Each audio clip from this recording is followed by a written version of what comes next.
estudado na IBD a primeira carta de Paulo aos Coríntios e temos visto algumas coisas interessantes sobre aquela igreja. E nesse capítulo, o apóstolo Paulo, ele deixa bem claro o que nós precisamos fazer para sermos participantes também desta obra. Às vezes a gente acha que participar é só orar. Devemos orar, sim. Às vezes participar é entregar oferta. Devemos entregar as ofertas aos nossos missionários.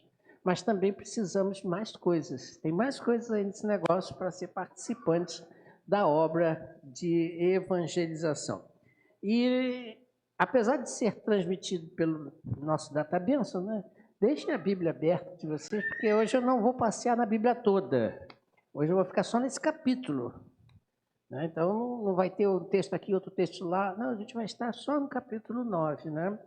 E aqui vamos meditar.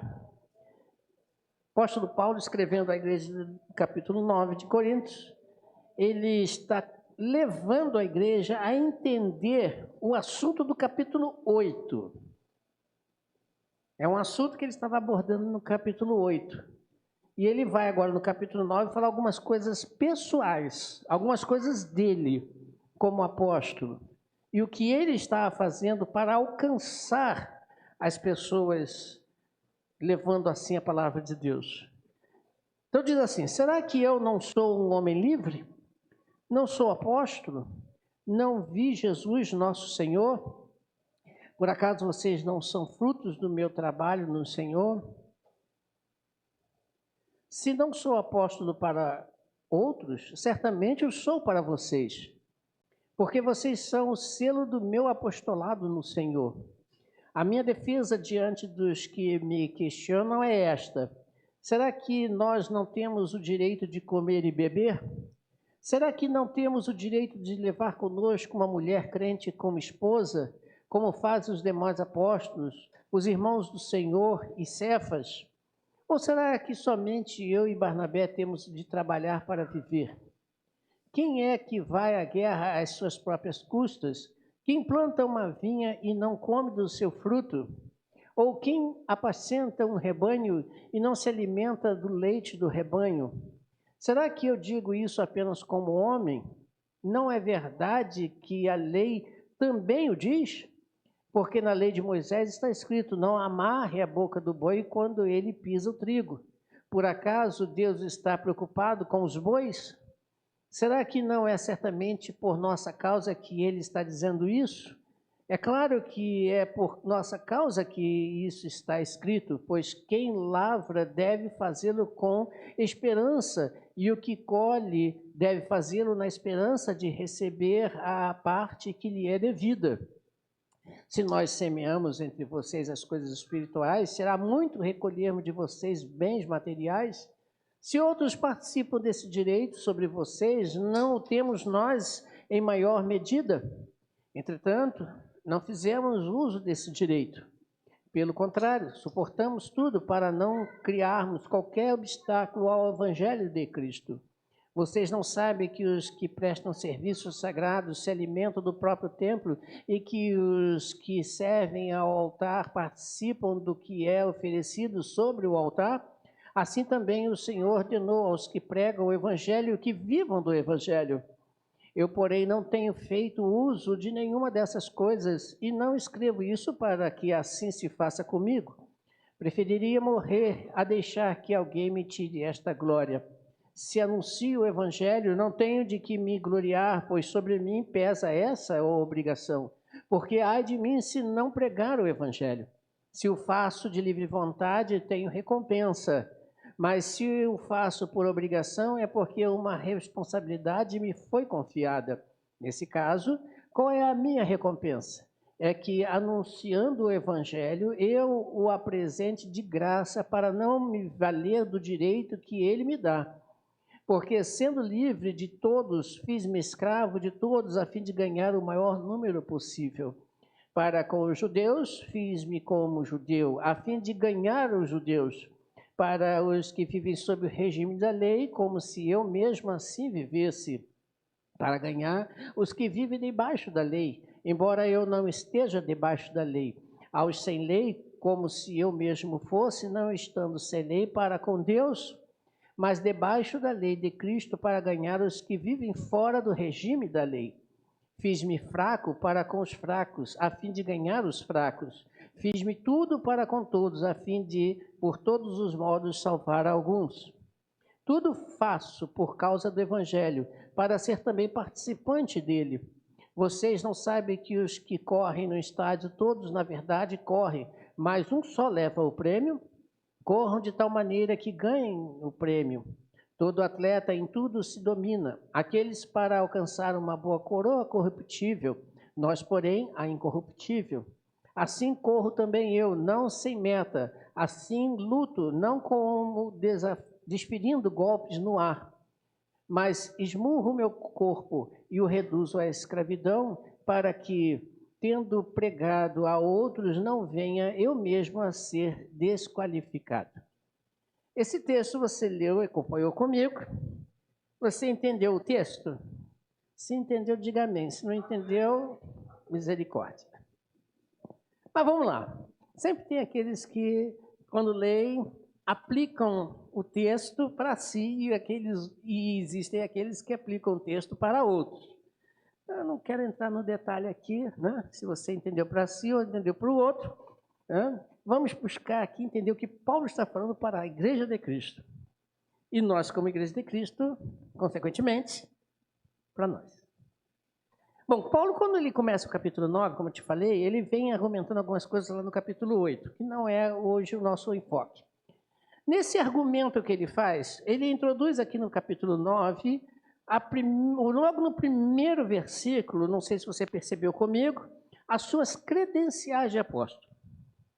Você percebeu isso no texto. Paulo, ele inicia aqui dizendo, não sou eu apóstolo, não sou eu livre, não vi Jesus nosso Senhor, não, vocês não são o resultado do meu trabalho. Veja aqui as classificações dele como apóstolo.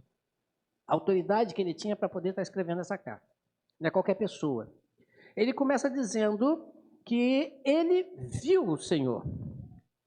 Você lembra quando ele viu o Senhor? Lá no caminho de Emaús. Quando Jesus Cristo aparece a ele, o convoca. E depois, entre ele estar ali sendo chamado, convocado, a ele então exercer o apostolado, passaram-se alguns bons anos em que Jesus Cristo pessoalmente aparece a ele, ele mesmo diz isso, e passa para ele todas as instruções necessárias para que ele pudesse fazer o trabalho de um bom evangelista, um bom apóstolo.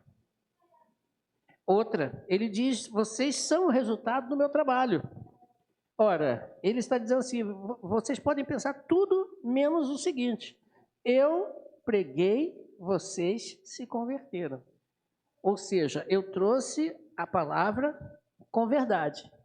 No versículo 2 ele diz o seguinte, pode ser até que os outros lá fora não me considerem, mas que vocês têm que me considerar, tem. Vocês têm que me considerar porque vocês viram o trabalho que eu fiz. Vocês são testemunhas daquele trabalho de evangelismo que eu fiz pessoalmente na vida de cada um de vocês. Então não me interessa se o mundo vê ou não vê eu como apóstolo. Paulo está dizendo isso. Me interessa que vocês têm que me ver como apóstolo. E aí ele vai entrar aqui no versículo 3 em diante com alguns argumentos interessantes que nós precisamos entender onde Paulo quer chegar. Ele disse, bom, eu tenho o direito de ser chamado apóstolo, porque Cristo me chamou pessoalmente e pelas obras que eu realizei na vida de vocês. Na lição, acho que 7 da nossa revista, quem já estudou sabe, ele se apresenta como pai. Né? Como pai daquelas pessoas. Ele pregou o evangelho, as pessoas se converteram, então ele é pai na fé daquele pessoal. Né? Quem já chegou na lição 7 já estudou isso aí. Então ele tem esse direito de ser chamado apóstolo. Mas no capítulo 9, versículo 3 ao versículo 6, ele diz que ele tem direito a outras coisas mais. Se você percebeu aí, ele diz, eu tenho direito de comer, não tenho direito de comer? Todos nós temos direito de comer? Todos nós temos direito de comer. Eu tenho direito de beber. Todos nós temos direito de beber. Comer, beber, vestir. E ele vai colocar, inclusive, o seguinte: eu tenho direito de ter vida própria. Quando ele cita a questão de ter ou não, de ter uma esposa. Assim como os outros apóstolos tiveram. Lá no versículo 5 ele diz isso. Eu tenho direito disso, né? De ter a minha família. Eu tenho direito de ter a minha vida social, familiar, né? Íntima. Eu tenho direito a isso tudo. Né? Ou vocês acham que somente eles podem? Não, eu também posso. Só porque eu e Barnabé não temos esposa, não temos aqui alguém para estar conosco, isso não significa nada. Então ele diz que ele é um homem como qualquer outro homem, que tem direito, como qualquer outro homem, a viver uma vida comum como qualquer outro homem. Os seus direitos. Ele tem esse direito a isso. Só que aí ainda vai trabalhar aí no versículo 7 dizendo o seguinte: mas, ele entra quase com essa palavrinha, mas, pense o seguinte: um soldado quando vai à guerra, ele vai pelas suas próprias contas? A gente vê, por exemplo, o mundo aí nessa violência toda que nós estamos presenciando. Você acha que um PM, um civil, um militar, né? A polícia civil, um militar, seja lá quem for, um soldado, ele vai pelas suas próprias contas? Ó, temos aqui uma incursão a fazer. Cada um arrume sua pistola, compre sua munição, compre a sua roupa. Se bem que de vez em quando tem esse negócio, né? A gente sabe que alguns têm que comprar mesmo, né? Mas normalmente não funciona assim, né? Vamos aqui pegar umas viaturas, cada um compra um carro, tem que ser esse carro assim, né? Mande pintar e acerte com o seu próprio dinheiro. É assim que funciona? Não, geralmente o princípio né, o governo tem que bancar. Né? Eu sei que tem dificuldades, mas normalmente um soldado, quando vai a uma guerra, ele diz, Paulo, que ele não vai pelas suas próprias contas. Existe um custeio por trás. Ele cita, por exemplo, que quem planta uma vinha vai comer da vinha, né? Você já plantou alguma árvore que deu algum fruto para você? Ou você plantou a árvore, pegou os frutos e vendeu para os outros, deu para os outros? E nunca provou do fruto, a não ser que você não goste. Mas se você não gosta, também não vai plantar, né? Vai plantar o que gosta. Né? Lá em casa tem 2 pés que eu adoro. Uma goiabeira, né? Goiaba vermelha doce. Qualquer coisa me fale, depois eu vendo, tá? Tô brincando. E tem um pé de acerola que todo dia tem acerolinha vermelha para fazer um suco maravilhoso. Ou vitamina C gostosa. Você acha que eu não vou desfrutar daquilo que está lá no meu quintal? Ou vou ficar só olhando para dar para os passarinhos e para os outros? Claro que não. E Paulo fala a mesma coisa. Eu tenho direito. Né? Assim como aquele que planta, de comer e beber daquilo que está plantando. Né? E ele cita como também um pastor, que cuida do seu rebanho, faz dos seus bois, das suas ovelhas. Você acha que ele não vai comer da carne e do leite que produz? Hã? Aí em Minas tem muito disso, né, pastor? O pessoal lá tem as suas vaquinhas, né? Leite pra caramba, né? Hoje está mais difícil o café, né? Mas tudo bem. Né? A quem planta café, toma café. A gente próprio, coitado, que fica aí correndo atrás, né? Dos ovos e do café. Muito bem. Então, Paulo está dizendo assim, eu tenho direito a isso tudo. Eu tenho direito a isso tudo aí. Tenho direito a isso tudo. E eu tenho direito, inclusive, diz Paulo, baseado na lei de Moisés. Não sei se você percebeu isso aí nos versículos adiante. Né? Ele diz aqui, olha, eu tenho direito porque está escrito, inclusive, na lei de Moisés. Você vê isso lá na frente, versículos 8 a 9, a 10, perdão. Ele diz aqui, está escrito na lei de Moisés.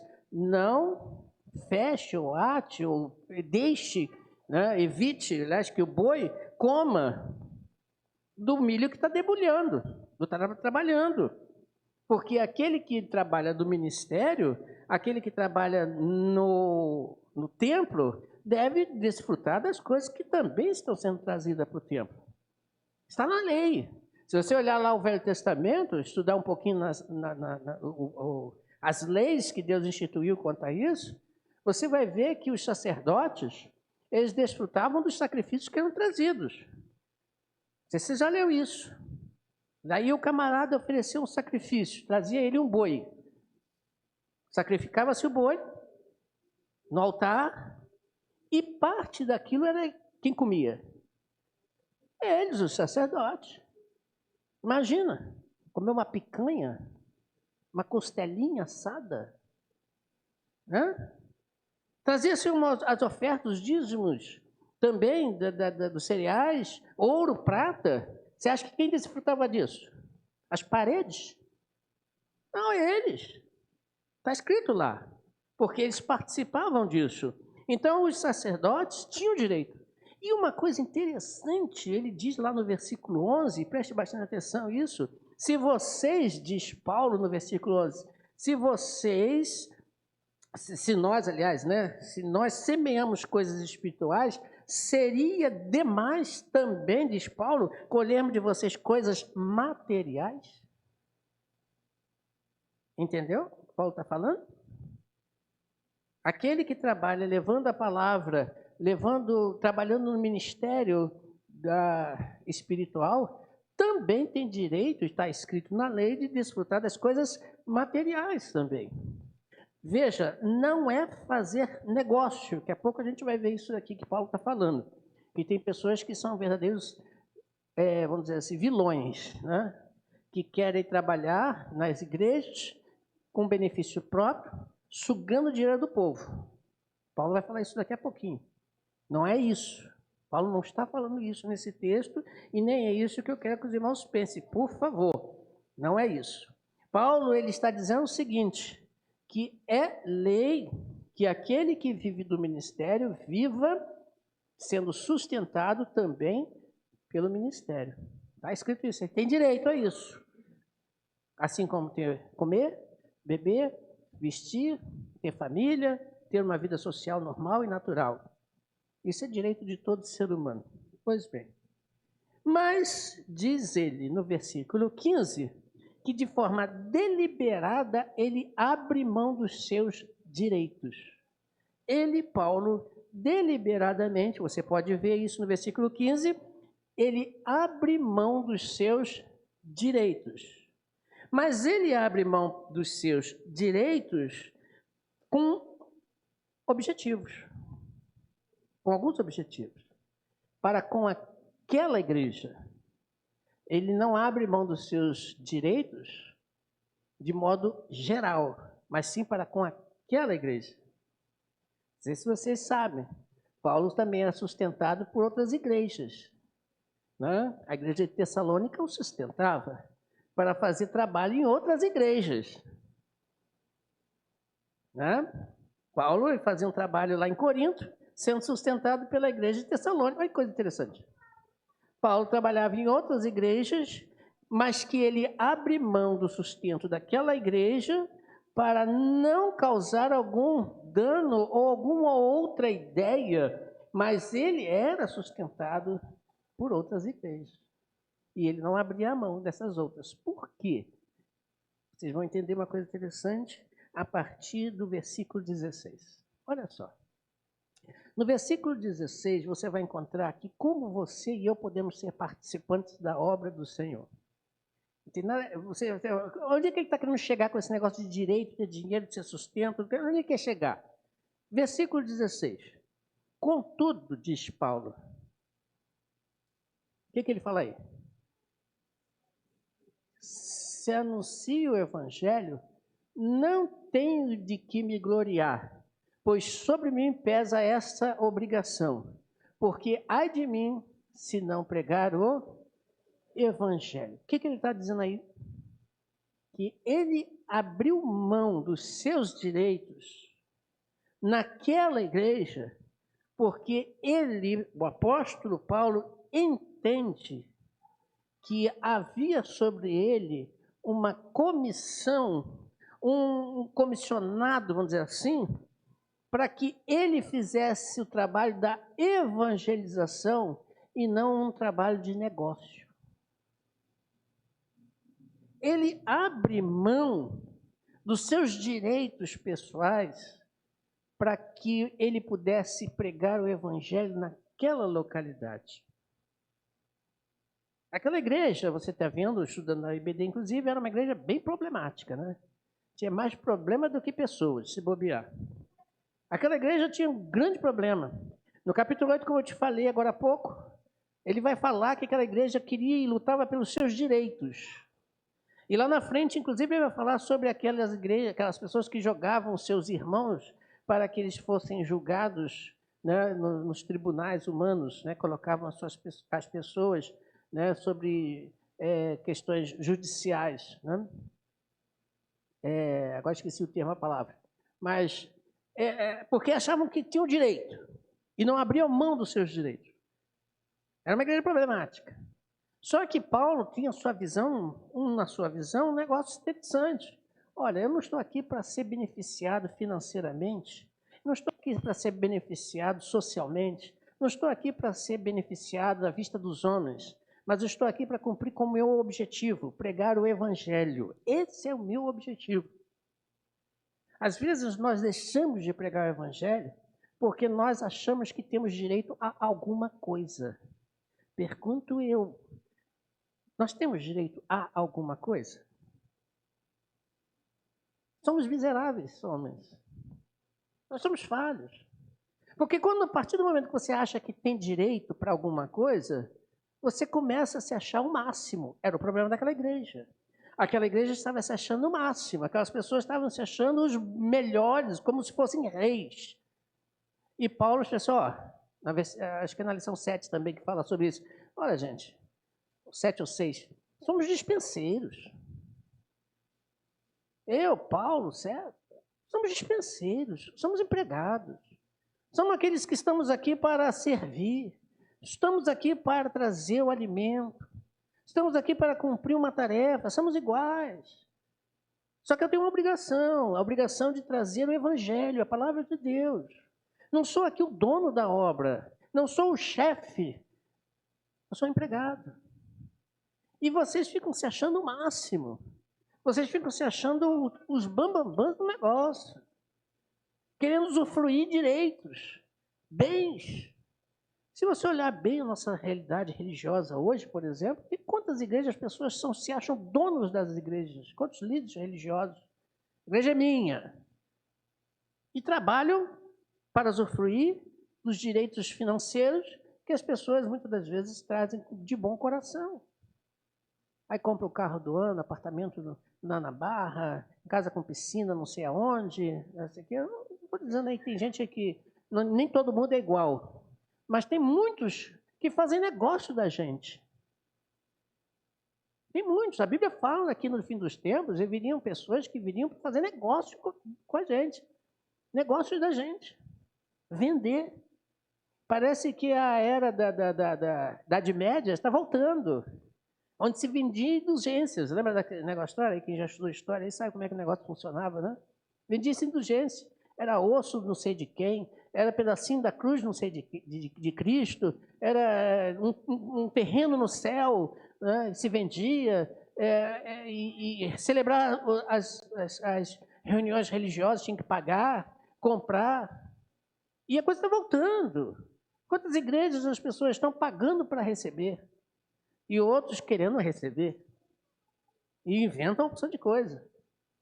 É igual aquela frase, você quer 1000, então dá 100. Você quer 10 mil, então dá 1000 para Deus. Fazer negócio.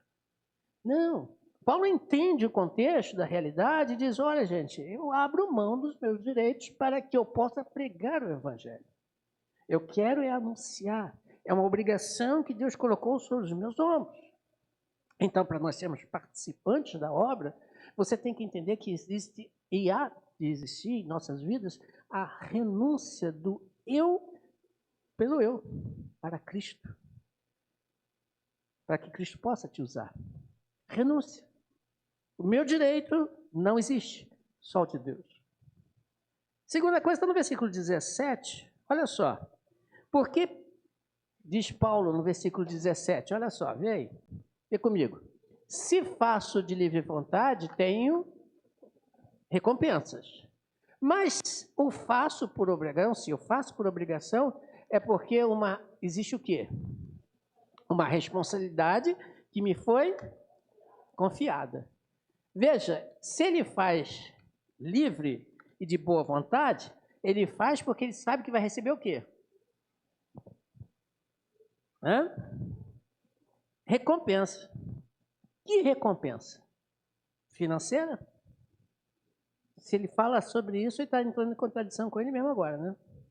Que recompensa? Dá uma olhadinha no versículo 25. Dá uma olhadinha lá. No versículo 25. O que está escrito aí? Todo atleta, em tudo, se domina. Aqueles, o atleta, para alcançar uma coroa, o quê? Mas nós, porém, uma incorruptível. A visão de Paulo é a seguinte: vou fazer com alegria, vou fazer com prazer, porque lá na eternidade eu vou receber algo muito melhor, uma coroa incorruptível. Ou seja, algo que nunca vai perder valor. Aqui, Paulo está usando uma figura muito conhecida daquele povo lá de Corinto. Você sabe, se você não sabe, passa a saber agora, na cidade de Corinto, era uma verdadeira cidade onde havia Olimpíadas. O negócio era interessante. Corridas, né? Era uma cidade importante para isso. Tinha muitas disputas lá, né? Corridas e assim por diante. Bom, só que o atleta, diz Paulo, aquela pessoa está correndo e fazendo um esforço para receber uma coroa corruptível.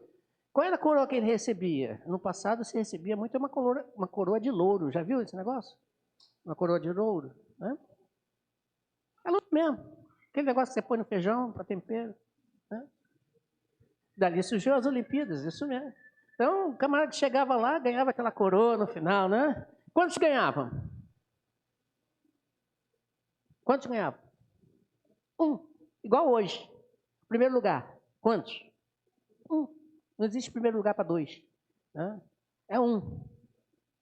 Só um. Então, o camarada ganha a medalha de ouro. Então, Paulo, vamos trazer para os nossos dias? Ó, eu corro para não ganhar uma medalha de ouro corruptível, que nem ouro é, né? Diga-se de passagem. Né?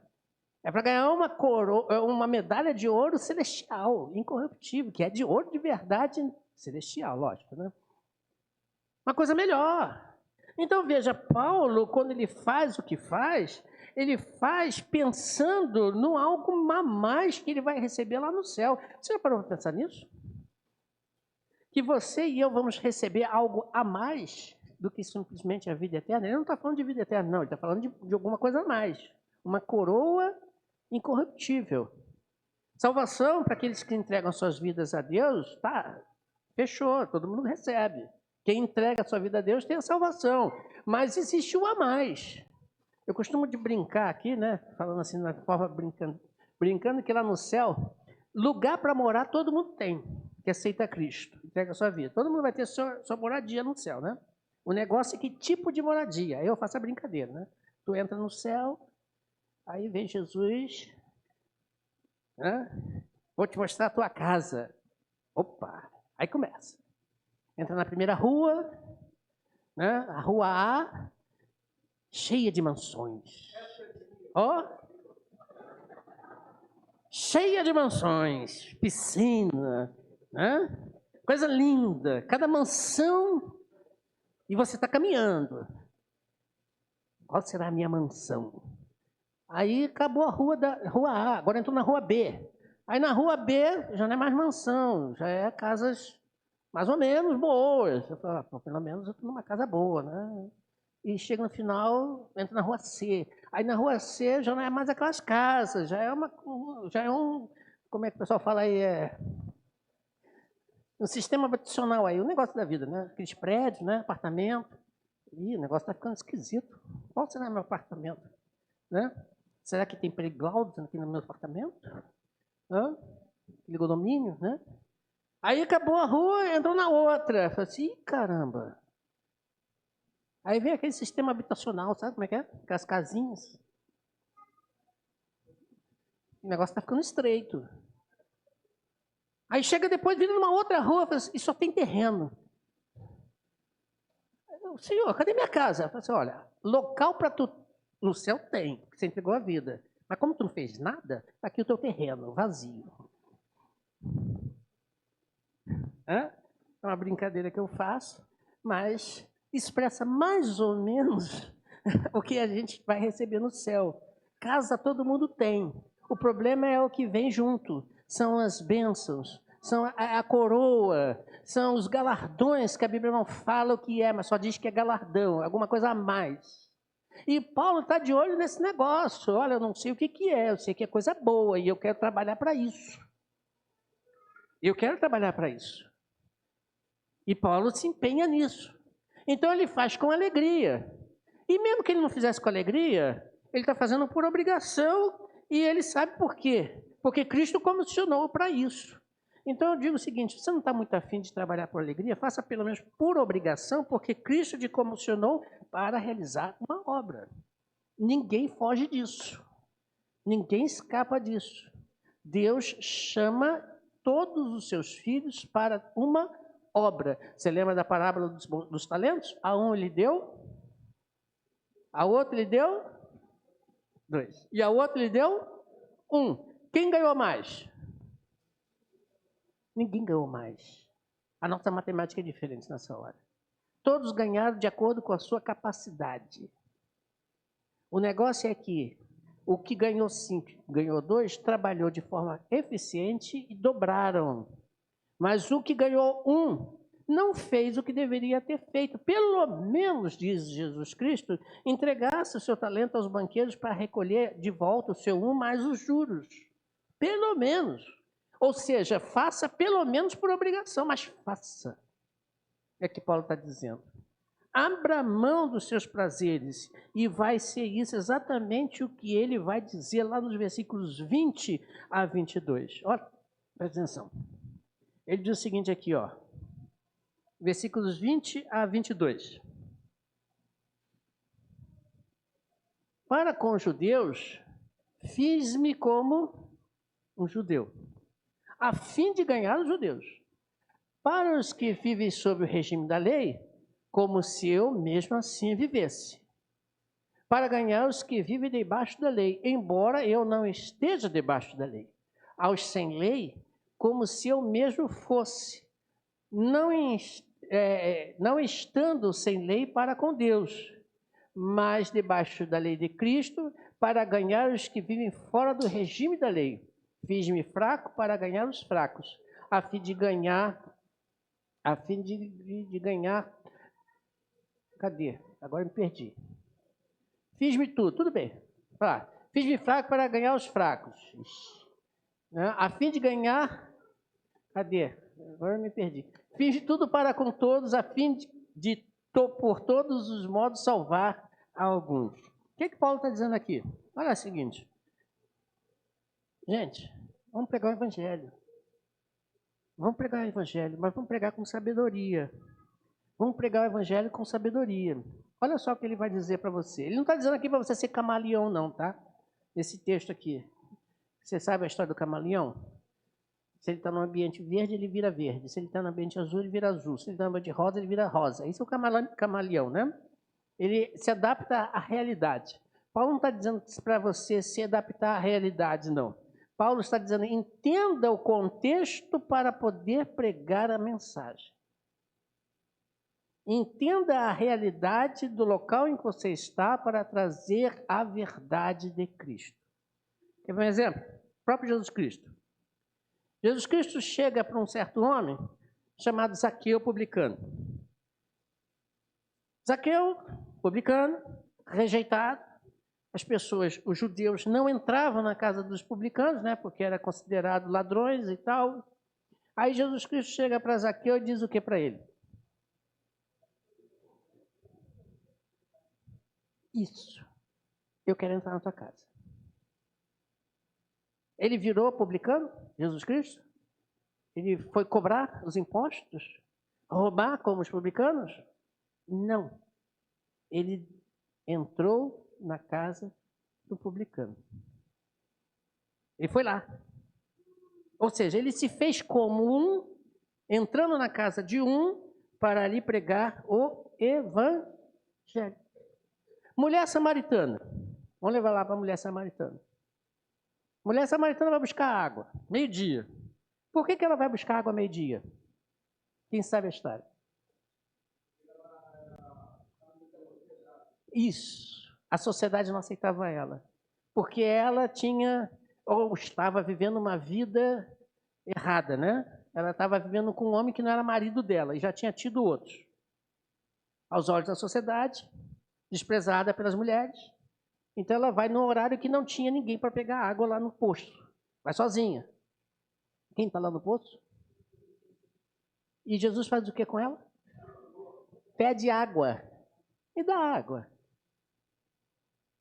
Ou, em outras palavras, Jesus já não se fez um samaritano, Jesus não virou um prostituto para poder ganhar aquela mulher. Não. Ele chegou e desceu e se colocou, vamos dizer assim, abaixo dela no sentido de necessitar. Me dá água. Me dá água. Ninguém queria saber daquela mulher.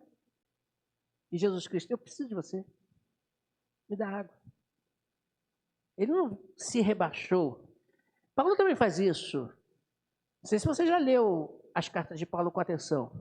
Quando Paulo vai chegar numa sinagoga, quando ele chega numa sinagoga e vai pregar lá para os judeus, ele tem uma abertura de mensagem, não sei se você já percebeu isso, interessante.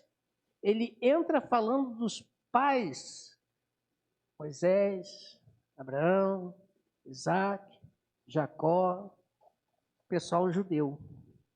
Quando ele vai para o povo gentio, para os gregos, ele entra com o quê? Com filosofia, criação, Deus.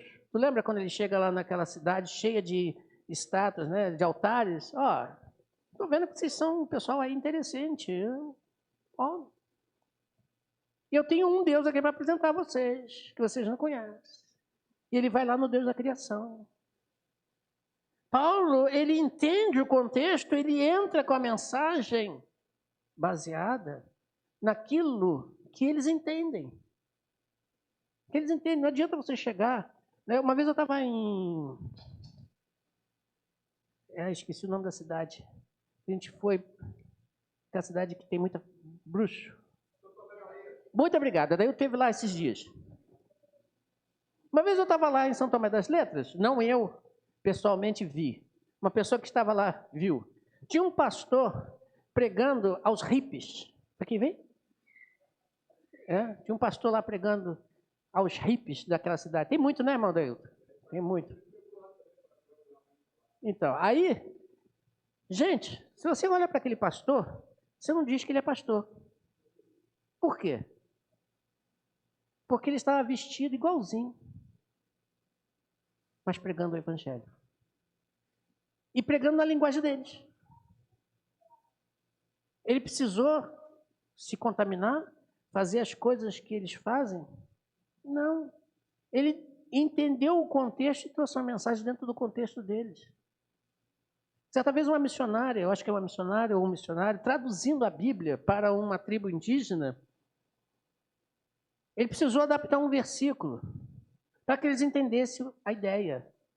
A Bíblia diz que Jesus Cristo está sentado de que lado de Deus? Por que é direita? Sim, tá, mas por que a direita?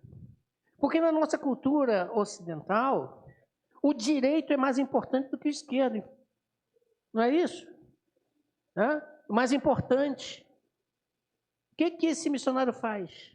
Nessa tribo, em que na linguagem deles, na cultura deles, o que está à esquerda é mais importante. Jesus está sentado à esquerda de Deus. Porque na cabeça deles, daquela cultura, o esquerdo era o mais importante. Ele quebrou a ideia, ele deturpou, ele manteve o contexto do mais importante. Veja como é que é a coisa, tradução, coisa e tal. Então veja, Paulo, ele entende a situação e vai lá. Olha, gente, nem tudo é como você gosta que seja. Você precisa entender, adaptando-se não à cultura fazer igual, mas você precisa entendê-lo para poder pregar para ele. E ele vai citar depois, para a gente concluir, o exemplo do corredor, do atleta. Lembra que eu falei agora há pouco? Cidade e cultura. Pois é, ele vai dizer lá nos versículos de número 24 a 27. Só para repetir, 24 a 27. E principalmente o versículo 27. Olha assim, vocês não sabem que os que correm no estádio, todos na verdade correm, mas um só leva o prêmio? Corram de tal maneira que ganhem o prêmio. Todo atleta em tudo se domina. Preste atenção nessa expressão. Todo atleta em tudo se domina. Aqueles para alcançar uma coroa corruptível, nós, porém, a incorruptível. Assim corro também eu, não sem meta. Assim luto, não como desferindo golpes ao ar, mas esmurro o meu corpo e o reduzo à escravidão, para que, tendo pregado a outros, não venha eu mesmo a ser desqualificado. O que Paulo está dizendo aí? Presta atenção. Quem trabalha com essa parte de atletismo, ou faz exercício, né? Cadê o irmão Raimundo? Cadê o irmão Raimundo? Está ali, irmão Raimundo. Vai entender o que eu vou falar. O Guilherme também vai entender bastante o que eu vou falar. Né? O pessoal que trabalha nessa área. Né? O André, meu filho, sabe disso também, que ele fez essa área. O atleta, ele tem que abrir mão de muita coisa boa para conquistar o que é melhor. Ou não. Um atleta vai correr na Olimpíada. Vai ter que lá 1.000 metros.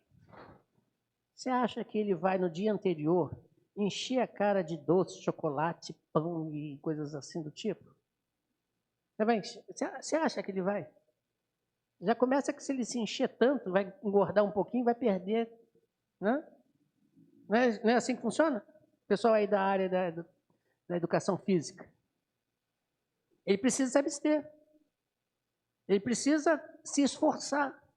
Ele precisa malhar. Ele precisa sofrer dores no corpo, né, conforme vai malhando, para poder ter resistência. Ou você acha que um levantador de peso vai levantar 1.000 quilos de repente do nada assim? Vou levantar aqui 1.000 quilos. Ganhei. É assim que funciona? Não. Ele vai trabalhar o seu corpo, vai trabalhar a sua mente, vai trabalhar objetivando aquela vitória. É assim que funciona. E nesse trabalhar, ele vai abrir mão de muita coisa boa. Amanhã, 6 horas da tarde, 6 horas da manhã, começa uma corrida. Beleza, então eu vou ficar na noitada até 1 hora da manhã. É assim que funciona? Nem pensamento. Se o cara ficar, ele não vai conseguir. Não adianta. Muitas das vezes são coisas boas, sim. Quem não gosta de uma festa? Eu gosto. Se tiver chocolate, melhor ainda. Né? Eu gosto de festa. Doce de bolo, ai meu Deus, chocolate. Estou ficando com fome. Então, veja, coisa boa. Né, Gabi? Gabi, é uma disputa para ver quem vai mais. Coisa boa. Mas se no dia seguinte o camarada vai ter que fazer uma maratona, vai ter que fazer um exercício, vai ter que prestar uma... Ele vai fazer isso no dia anterior? Mesmo que ele goste muito? Não. Então, Paulo está dizendo o seguinte, olha, gente, eu esmurro meu corpo, não fico dando soco no ar. Eu me prejudico, entre aspas, deixando e optando as coisas boas de lado para conseguir as melhores. O atleta faz isso. Ele está dizendo isso para você, então. Então, ele está dizendo o seguinte, olha, eu me adapto a uma realidade, mesmo que às vezes não concordando, como ele fala da lei, né? Tem certas coisas que realmente fogem, mas eu entendo a situação e vou pregar para aqueles que estão debaixo da lei, para que eles possam entender como é que é isso e possam então aceitar a Jesus Cristo como Salvador. E muitas das vezes eu preciso me esmurrar para poder pregar o Evangelho. Muitas das vezes eu preciso me martirizar para pregar o Evangelho. Então veja, o que Paulo está dizendo para a gente aqui? Concluindo aqui, o que a gente vai dizer aqui? Nós temos que entender o seguinte, resumindo tudo. Apesar de nós termos direito em muitas coisas, Paulo nos ensina que precisamos abrir mão desses direitos em muitas ocasiões para que o evangelho possa crescer. Tenho direito, mas eu preciso abrir mão se for necessário para que o evangelho cresça. Deus nos comissionou, Deus te comissionou para uma obra grande do reino, né? E aí você, olhando para isso tudo, estamos ou não fazendo essa obra? Qual o interesse nesta obra? Será que nós estamos tendo esse interesse? Qual o interesse divino nessa obra para comigo? Vamos olhar então o que realmente tem valor e o que realmente vale o nosso sacrifício para que, alcançando o objetivo, não um ou outro só consigam ganhar a coroa da vida, mas também eu consiga ganhar a coroa da vida. O presente maior. Então eu vou me sacrificar. Não tolamente, mas com eficiência, para que eu possa alcançar o evangelho, levar o evangelho àqueles que precisam ouvir. Deus possa nos ajudar a entender que para completar a missão é necessário ainda algumas coisas importantes nas nossas vidas. Eu preciso participar ativamente. Eu preciso entender esse contexto e entrar dentro dessa realidade para pregar o evangelho e levar o evangelho a todo aquele que nele crê, né? Não abrindo mão da vontade divina para nossas vidas. Amém? Vamos orar?